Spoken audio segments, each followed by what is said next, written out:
मित्रों, भगवान विष्णु ने बताया, पति पत्नी का रिश्ता कितने जन्मों तक रहता है। एक बार की बात है, भगवान विष्णु और माता लक्ष्मी क्षीर सागर में शेषनाग की सैया पर विश्राम कर रहे थे और माता लक्ष्मी भगवान विष्णु के पैर दबा रही थी। तभी माता लक्ष्मी कहती हैं, हे स्वामी, मेरे मन में आज एक प्रश्न उठ रहा है। कृपया आप बताकर मेरे मन के जिज्ञासा को शांत करें। तभी भगवान विष्णु कहते हैं, हे देवी, पूछो तुम्हारा वह कौन सा प्रश्न है। मैं अवश्य ही तुम्हें उस प्रश्न का उत्तर देने का प्रयास करूंगा। तभी माता लक्ष्मी कहती हैं, हे स्वामी, मेरा प्रश्न यह है कि एक पति पत्नी का रिश्ता कितने जन्मों तक रहता है। तभी भगवान विष्णु कहते हैं, हे देवी, आपके इस प्रश्न का उत्तर महादेव की एक कथा में छिपा हुआ है। तुम इस कथा को पूरा सुनो, इससे तुम्हें पता चल जाएगा कि पति पत्नी का रिश्ता कितने जन्मों तक रहता है। तभी माता लक्ष्मी कहती हैं, हे स्वामी, कृपया आप इस कथा को सुनाइए। मैं इस कथा को पूरे मन से सुनूंगी। फिर भगवान विष्णु कहते हैं, हे देवी, जो भी स्त्री पुरुष इस कथा को सुनते हैं वह समझ जाते हैं कि पति पत्नी का रिश्ता कितने जन्मों तक का होता है या रहता है। नमस्कार मित्रों, आप सभी लोगों से निवेदन है कि इस कथा को और कहानी को सुनने से पहले कमेंट बॉक्स में जय श्री हरि विष्णु लिखकर, वीडियो को लाइक करके, चैनल को सब्सक्राइब करके बेल आइकन ऑल पर प्रेस कर लीजिए, जिससे आप सभी लोगों को हमारा वीडियो सबसे पहले मिले और आप सभी लोग प्राचीन कथाओं और कहानियों से जुड़े रहें। मित्रों, फिर आगे भगवान विष्णु माता लक्ष्मी को कथा सुनाते हुए कहते हैं, हे देवी, एक बार की बात है। माता पार्वती शिव जी से कहती हैं, प्रभु, कई दिन हो गए, आज ऐसा मन कर रहा है कि कुछ ज्ञान की बातें सुनने को मिले। तो भगवान शिव कहते हैं, बताओ, किस प्रकार के ज्ञान की चर्चा की जाए। फिर माता पार्वती कहती हैं, हे प्रभु, मैंने देखा है कि पृथ्वी लोक पर कुछ स्त्री पुरुष बड़े ही प्रेम से जीवन जीते हैं। यहां तक कि कुछ स्त्री पुरुष तो एक पल के लिए भी दूर नहीं होते, एक दूसरे को देखकर ही जीते हैं और दोनों की जोड़ी जन्म जन्मांतर तक बनी रहती है। तो हे प्रभु, मैं यह जानना चाहती हूं कि क्या इस कल युग में भी पति पत्नी की जोड़ी दूसरे जन्म में मिल पाती है या नहीं। और साथ ही साथ कुछ चर्चा भाग्य को लेकर भी चाहती हूं कि जो भाग्य में नहीं होता, क्या वह मनुष्य को प्राप्त हो सकता है। भगवान शिव कहते हैं, हे पार्वती, मैं तुम्हारे मन की बात ठीक से समझ चुका हूं। अब मैं तुम्हें एक छोटी सी कहानी सुनाता हूं। इस कहानी को बड़े ही मन से सुनना, क्योंकि इस कहानी को सुनने से तुम्हें दो ज्ञान की बातें प्राप्त होंगी। पहली, स्त्री पुरुष का नाता कितने जन्मों तक रहता है। दूसरा, भाग्य में जो नहीं होता वह कभी नहीं मिलता। भगवान शिव कहते हैं, हे पार्वती, एक राजकुमारी थी जो पूरी तरह से चरित्रवान थी, जिसकी शादी एक चरित्रवान राजकुमार के साथ हुई थी। दोनों ही जीवन का आनंद सुख वैभव के साथ ले रहे थे। उन्हें धन की कोई कमी नहीं थी। कमी थी तो एक संतान की थी, जिसको लेकर की राजकुमारी चिंताग्रस्त रहती थी। समय धीरे धीरे गुजरता गया। एक दिन राजकुमारी की तबीयत अचानक बहुत खराब हो गई। फिर वह राजकुमार से बोली, प्रीतम, मैंने आपको बहुत प्यार किया है, मैंने आपकी बहुत सेवा की है, भजन पूजा भी की है, मगर मैं आपकी एक खुशी पूरी नहीं कर पाई। वह है संतान को जन्म देने की खुशी। मुझे आभास हो रहा है कि मेरा जीवन कुछ पलों में ही समाप्त होने वाला है। मलाल मत करना। मेरे ना रहने के बाद मेरी यादों में जीवन जीना। मैं आपको वचन देती हूं, अगले जन्म में फिर आपकी पत्नी बनूंगी। तब मैं आपकी संता की इच्छा अवश्य पूरी करूंगी। और फिर इतना कहते ही उस राजकुमारी की मृत्यु हो जाती है। फिर भगवान विष्णु माता लक्ष्मी से कहते हैं, हे देवी। फिर आगे भगवान शिव कहते हैं, समय आने पर एक दिन राजकुमार भी शरीर पूरा कर लेता है। फिर वह राजकुमार एक ऐसे राजा के यहां जन्म लेता है जिसकी 1600 रानियां थीं और सब रानियों के बीच में वह अकेला ही पुत्र था। उधर वह राजकुमारी भी एक ऐसे राजा के यहां जन्म लेती है।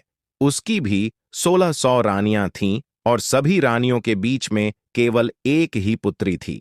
भगवान शिव आगे कहते हैं, हे देवी पार्वती, जिस राजा का पुत्र था उस राजा के पास में एक बहुत ही अक्लमंद और वफादार तोता था। राजा उससे बहुत सारे मामलों में सलाह लिया करता था और उसकी सलाह वह मानता भी था। बड़ी बड़ी मुश्किल समस्याओं में राजा तोता की सलाह अवश्य लेता था। फिर भगवान विष्णु माता लक्ष्मी से कहते हैं, हे देवी शिव जी पार्वती को आगे बताते हुए कहते हैं, एक दिन राजा ने उस तोते को बुलाया और तोते से कहा, हे तोते, मैं तुम्हें एक बहुत बड़ी जिम्मेदारी सौंप रहा हूं जो तुम्हें पूरी करनी है। तो तोता ने कहा, बोलो महाराज, मैं आपके लिए कुछ भी कर सकता हूं। तो राजा ने कहा, हे तोते, तुम तो जानते हो कि मेरा एक ही बेटा है और मैं अपने बेटे के लिए जैसी बहू चाहता हूं तुम्हें ढूंढ करके वैसी ही बहू लानी है। और फिर राजा ने उस तोते को अपने मन की सारी बात बता दी कि वह बहू कैसी चाहता है। फिर राजा की बात को सुनकर कि वह तोता राजी हो गया। और फिर तोता ने राजा से कहा, महाराज, आप जैसी भी राजकुमारी चाहते हैं, आपकी जैसी भी पसंद हो, आप एक पर्ची पर लिख करके और मेरे पैर में वह पर्चा बांध दो और फिर आगे का काम आप मेरे ऊपर छोड़ दो। मैं वैसी ही राजकुमारी तलाश करके लाऊंगा जैसी राजकुमारी आप चाहते हैं मित्रों। फिर तोते की बात को सुनकर के राजा ने एक पर्ची पर अपनी पसंद की राजकुमारी के बारे में लिख दिया कि वह कैसी राजकुमारी चाहता है और उस पर्चे को तोते के पैर में बांध दिया। फिर तोता वहां से राजकुमारी की खोज में उड़ता हुआ चल देता है। जब तोता एक पड़ोसी देश में पहुंचा जहां बहुत भारी बारिश हो रही थी तो उसको एक जंगल में शरण लेनी पड़ी।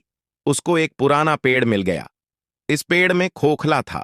वहीं उसको लगा कि वह जगह उसके आराम के लिए बहुत ही ठीक रहेगी। जैसे ही तोते ने उस पेड़ के खोखले के अंदर जाने के लिए सोचा, वैसे ही अंदर से एक आवाज आई, तुम अंदर नहीं घुसना, नहीं तो तुम अंधे हो जाओगे। फिर तोता ऐसी डरावनी बात सुनकर कि उस पेड़ के खोखले के अंदर नहीं घुसा और पेड़ की जड़ के पास में एक टहनी उग रही थी, उस पर जाकर के बैठ गया और बारिश खत्म होने का इंतजार करने लगा। बारिश बंद होने के बाद में उस खोखली जगह में से एक मैना निकली और आकर तोते के पास बैठ गई। फिर दोनों बहुत देर तक बातें करते रहे। इस बीच तोते ने मैना को सारी बात बताई कि वह कहाँ जा रहा है। फिर तोते की बात सुनकर कि वह मैना कहने लगी, आज की हमारी मुलाकात बहुत ही अच्छी रही। और फिर वह मैना तोते से आगे कहती है कि आप अपने मालिक के प्रति जितने वफादार हैं, मैं भी अपने मालिक के प्रति उतनी ही वफादार हूं।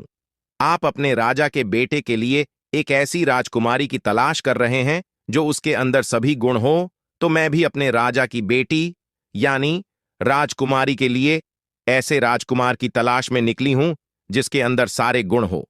मित्रों, फिर वह तोता कहने लगा कि हमारे राजा का कहना है कि हम ऐसे घर की राजकुमारी लेकर आएंगे जिस राजा की 1600 रानियां होगी, क्योंकि हमारे राजा की भी 1600 रानियां हैं। तो मैना कहने लगी, अब तो बात बन ही जाएगी, क्योंकि तुम्हारे राजा की भी 1600 रानियां हैं और हमारे राजा की भी 1600 रानियां हैं।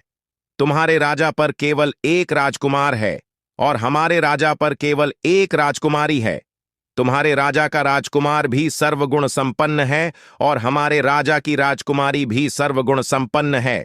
इस प्रकार तोता ने मैना को राजकुमार की सारी पसंद बताई और उधर मैना ने तोता को राजकुमारी की सारी पसंद बताई।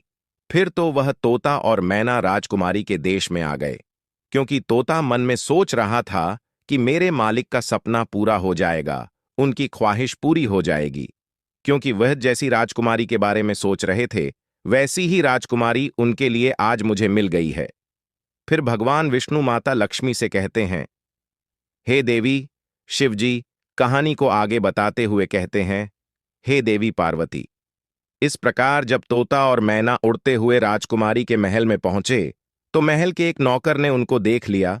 तो उन्होंने राजा को जाकर बताया कि महाराज, आपने मैना को जिस कार्य के लिए भेजा है उसने आपके साथ में बहुत बड़ा विश्वासघात किया है।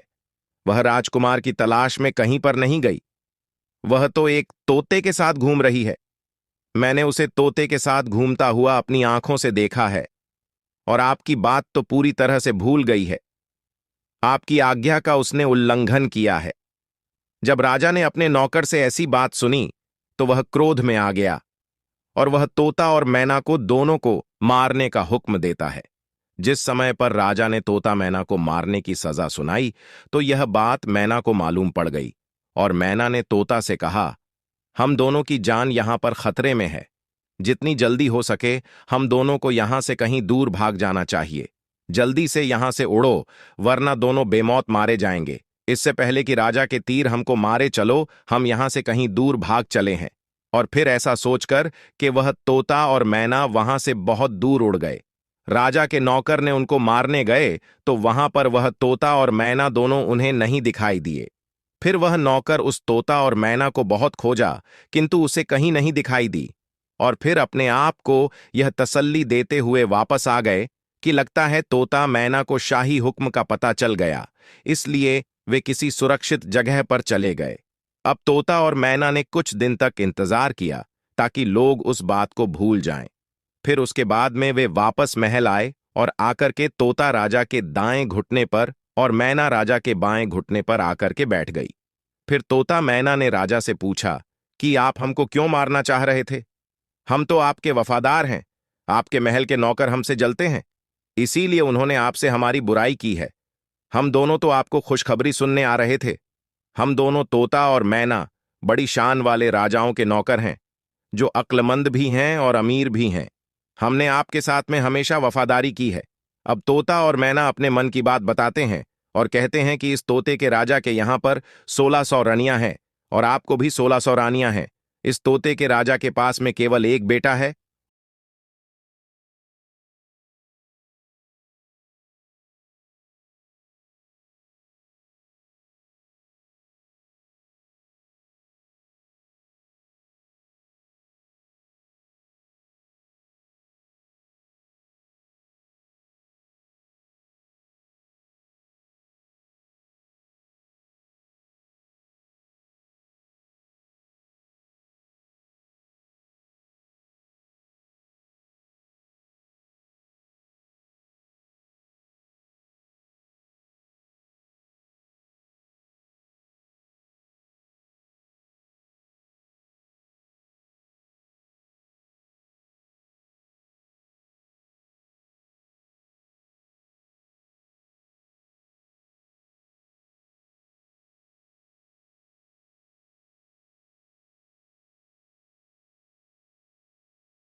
हमारे चैनल के नोटिफिकेशन बेल को ऑन करें ताकि आप सभी को हमारी वीडियो सबसे पहले मिले और आप सभी लोग प्राचीन कथा और कहानियों से जुड़े रहें। मित्रों, फिर आगे भगवान विष्णु माता लक्ष्मी को कथा सुनाते हुए कहते हैं। देवी, एक बार की बात है, माता पार्वती शिव जी से कहती हैं, प्रभु कई दिन हो गए हैं, आज ऐसा मन कर रहा है कि कुछ ज्ञान की बातें सुनने को मिलें। तो भगवान शिव कहते हैं, बताओ किस प्रकार के ज्ञान की चर्चा की जाए। फिर माता पार्वती कहती हैं, हे प्रभु, मैंने देखा है कि पृथ्वी लोक पर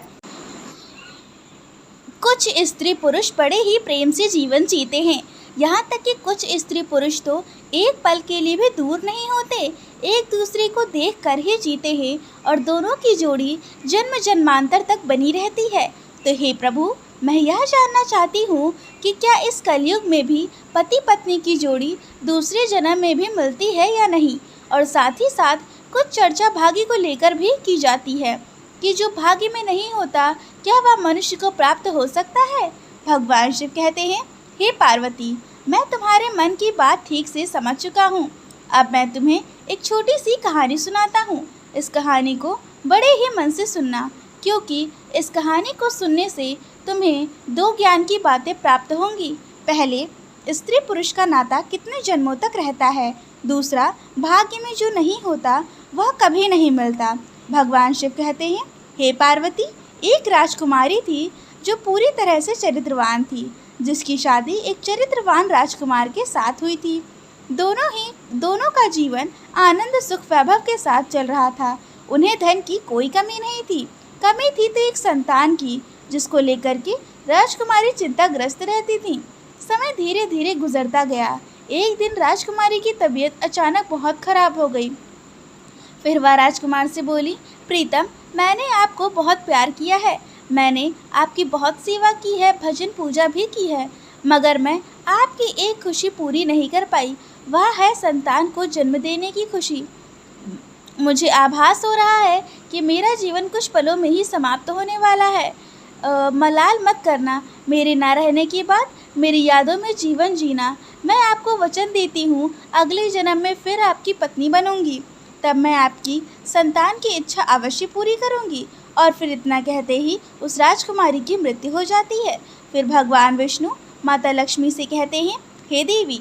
फिर आगे भगवान शिव कहते हैं, समय के आने पर राजकुमार का भी दिन पूरा हो जाता है और वह अपने प्राणों को त्याग देता है। फिर वह राजकुमार एक ऐसे राजा के यहाँ जन्म लेता है जिसकी 1600 रानियाँ थीं और सब रानियों के बीच में वह अकेला ही पुत्र था। उधर वह राजकुमारी भी एक ऐसे राजा के यहाँ जन्म लेती है, उसकी भी 1600 रानियाँ थीं और सभी रानियों के बीच में केवल एक ही पुत्री थी। भगवान शिव आगे कहते हैं, हे देवी, पार्वती जिस राजा का पुत्र था, उस राजा के पास में एक बहुत ही अक्लमंद और वफादार तोता था। राजा उससे बहुत सारे मामलों में सलाह लिया करता था और उसकी सलाह यह मानता भी था। बड़ी बड़ी मुश्किल समस्याओं में राजा तोता की सलाह अवश्य लेता था।